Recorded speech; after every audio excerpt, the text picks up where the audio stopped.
Nothing phone 2 ఇది మార్కెట్లోకి వచ్చి ఆల్మోస్ట్ 1 మంత్ అవుతుంది. కానీ ఇప్పటికి కూడా చాలా మందికి ఈ ఫోన్ కొనాలా లేదా అని ఇంకా కన్ఫ్యూజన్ అలాగే ఉంది. మీరు కూడా ఒకవేళ దీనికి 45,000 పెట్టొచ్చా లేదా అని కన్ఫ్యూజన్ ఉంటే ఈ వీడియోని లాస్ట్ దాకా చూసేయండి. ఎందుకంటే దీంట్లో ఈ ఫోన్ కొనడానికి అండ్ కొనకుండా ఉండడానికి కూడా కొన్ని పాయింట్స్ చెప్తాను. దాన్ని బట్టి మీరు ఫోన్ కొనాలా లేదా అని డిసైడ్ అవ్వచ్చు. ముందుగా ఈ ఫోన్లోని పాజిటివ్స్ గురించి మాట్లాడుకుంటే దీని డిజైన్ అయితే చాలా యూనిక్గా ఉంటుంది. ఇది front and back Gorilla glass 5 ప్రొటెక్షన్తో వస్తుంది అండ్ సైడ్కి అల్యూమినియం ఫ్రేమ్ని యూజ్ చేశారు. దీని ఇన్ హ్యాండ్ ఫీల్ అయితే డెఫినెట్గా ఏదో ప్రీమియం ఫోన్ని యూజ్ చేస్తున్న ఫీలింగ్ అయితే ఉంటుంది. బట్ ఇది నథింగ్ ఫోన్ 1తో కంపేర్ చేస్తే మీకు డిజైన్లో అయితే పెద్దగా చేంజెస్ అయితే ఏం కనిపించకపోవచ్చు. ఆ నథింగ్ ఫోన్ 1తో కంపేర్ చేస్తే దీని డిజైన్లో అయితే చిన్న చేంజ్ తీసుకొచ్చారు. అది బ్యాక్లో మీకు చిన్న కర్వ్ అయితే కనిపిస్తుంది. దానివల్ల ఇన్ హ్యాండ్ ఫీల్ కొంచెం బెటర్ అయింది. బట్ ముందే మెన్షన్ చేసినట్టు దీనికి front and back glass use చేయడం వల్ల అండ్ అల్యూమినియం ఫ్రేమ్ ఉండడం వల్ల దీని వెయిట్ అయితే చాలా హెవీగా అనిపిస్తుంది. అండ్ ఈ నథింగ్ ఫోన్ 2లో ఇంకో అట్రాక్షన్ వచ్చేసి గ్లిఫ్ లైటింగ్. దీంట్లో కూడా చాలా అట్రాక్షన్స్ ఉన్నాయి, బట్ దాని గురించి మనం లాస్ట్లోనే మాట్లాడుకుందాం. ఈ నథింగ్ ఫోన్ 2లో ఇంకో పాజిటివ్ వచ్చేసి దీని డిస్ప్లే. ఇది 6.7 inch full HD plus LTPO AMOLED డిస్ప్లేతో వస్తుంది. ఈ LTPO డిస్ప్లే వల్ల మనకు ఒక అడ్వాంటేజ్ కూడా ఉంది. ఈ డిస్ప్లే ఆటోమేటిక్గా రిఫ్రెష్ రేట్ని 1 Hz to 120 Hz మధ్యలో అడ్జస్ట్ చేస్తూ ఉంటుంది. దీనివల్ల బ్యాటరీ బ్యాకప్ కూడా చాలా ఇంప్రూవ్ అవుతుంది. అండ్ ఎస్, ఈ ఫోన్లో కూడా బ్యాటరీ బ్యాకప్ చాలా ఇంప్రూవ్ అయింది. అండ్ బ్యాటరీ విషయానికి వస్తే ఇది 4700 mAh బ్యాటరీతో వస్తుంది. దీన్ని ఒక్కసారి ఫుల్ ఛార్జ్ చేస్తే దీన్ని కంప్లీట్ డే మీరు ఎలాంటి ప్రాబ్లం లేకుండా యూజ్ చేయొచ్చు. ఎందుకంటే దీని battery optimization and software optimization చాలా కరెక్ట్గా ఉన్నాయి.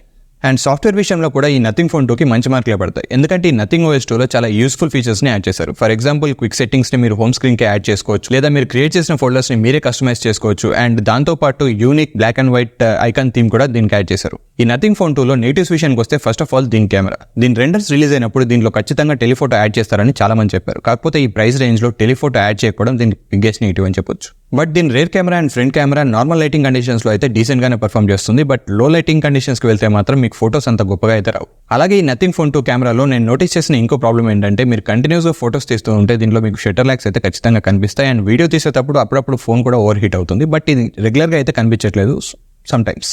ఈ నథింగ్ ఫోన్ 2లో ఇంకో నెగిటివ్ వచ్చేసి దీంట్లో ఆడియో అవుట్పుట్ మీకు చాలా యావరేజ్గా అనిపించవచ్చు. మిగతా ఫోన్స్తో కంపేర్ చేస్తే ఇది అంత లౌడ్గా కూడా అనిపించదు. అండ్ దీంట్లో సౌండ్ క్వాలిటీ కూడా చాలా యావరేజ్గానే అనిపిస్తుంది. అండ్ ఈ ఫోన్ డిస్ప్లే 1600 nits సపోర్ట్ చేస్తుందని చెప్పారు. బట్ సన్లైట్లో దీన్ని యూజ్ చేస్తుంటే మాత్రం మీకు అంత బ్రైట్గా అయితే కనిపించదు. అండ్ ఫైనల్లీ గ్లిఫ్ లైటింగ్ విషయానికి వస్తే దీనిలో చాలా అడిషనల్ ఫీచర్స్ని యాడ్ చేశారు. ఫర్ ఎగ్జాంపుల్ మీరు వాల్యూమ్ అప్ అండ్ డౌన్ చేసినా, లేకపోతే మీరు ఏదైనా టైమర్ ఆన్ చేసుకున్నా అవన్నీ మీకు ఇక్కడ గ్లిఫ్ లైటింగ్లో డిస్ప్లే అవుతాయి. అలాగే మీరు వీడియో రికార్డింగ్ చేస్తే మీకు ఒక రెడ్ లైట్ బ్లింక్ అవుతూ ఉంటుంది. అవే కాకుండా మీరు ఊబర్లో ఏదైనా ఆటో కానీ కార్ కానీ బుక్ చేసుకుంటే వాళ్ళు మిమ్మల్ని రీచ్ అవ్వడానికి ఎస్టిమేటెడ్ టైంని కూడా ఈ లైట్స్లో డిస్ప్లే చేస్తుంది. అలాగే మీరు జొమాటోలో ఏదైనా ఫుడ్ ఆర్డర్ పెట్టుకున్నా కూడా అది మిమ్మల్ని రీచ్ అవ్వడానికి ఎస్టిమేటెడ్ టైంని కూడా దీన్ని డిస్ప్లే చేస్తుంది. దీంతో పాటు ఎసెన్షియల్ నోటిఫికేషన్ అనే ఒక కొత్త ఫీచర్ని కూడా యాడ్ చేశారు. ఫర్ ఎగ్జాంపుల్ మీకు ఏదైనా ఇన్స్టాగ్రామ్లో కానీ వాట్సాప్లో కానీ ఇంపార్టెంట్ నోటిఫికేషన్స్ వస్తాయనుకుంటే మీరు ఈ ఫీచర్ని యాడ్ చేసి పెట్టుకుంటే ఆటోమేటిక్గా మీకు ఆ నోటిఫికేషన్ వచ్చినప్పుడు ఇక్కడ లైట్ వెలుగుతుంది. ఇవే కాదు, ఇలాంటి ఇంకా ఎన్నో ఫీచర్స్ ఈ గ్లిఫ్ లైటింగ్లో ఉన్నాయి. బట్ ఇవన్నీ యూజ్ చేయాలంటే ఫస్ట్ ఆఫ్ ఆల్ మీరు ఫోన్ని రివర్స్లో పెట్టి యూజ్ చేయాలి. సో నేను పర్సనల్గా రెగ్యులర్ లైఫ్లో నా ఫోన్ అయితే రివర్స్లో పెట్టి అయితే ఎప్పుడు యూజ్ చేయను. అండ్ ఈ గ్లిఫ్ లైటింగ్ కూడా వచ్చిన కొత్తలో అయితే బాగానే అనిపించింది, కానీ యూజ్ చేస్తున్న కొద్దీ it doesn't make any sense.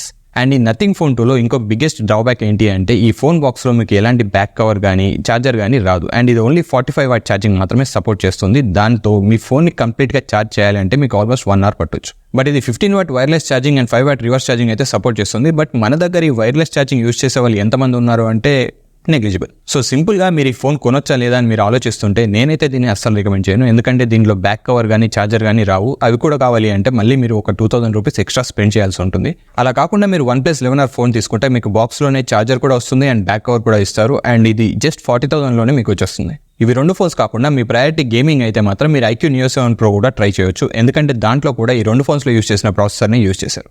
అలా కాకుండా మీకు ఓన్లీ కెమెరా ప్రయారిటీ అయితే మాత్రం మీరు Pixel 7a లేదా రీసెంట్గా రిలీజ్ అయిన Oppo Reno 10 Pro కూడా ట్రై చేయొచ్చు. సో ఫైనల్లీ ఈ ఫోన్లో పాజిటివ్స్ అండ్ నెగిటివ్స్ గురించి తెలుసుకున్నాం కదా. సో మీరు ఈ ఫోన్ కొనాలా లేదా అని మీరే డిసైడ్ అవ్వచ్చు. And this is our first video. ఇప్పటి నుంచి ఇలాంటి యూస్ఫుల్ వీడియోస్ ఇంకా చాలా చేస్తూనే ఉంటాం. So don't forget to subscribe to our channel.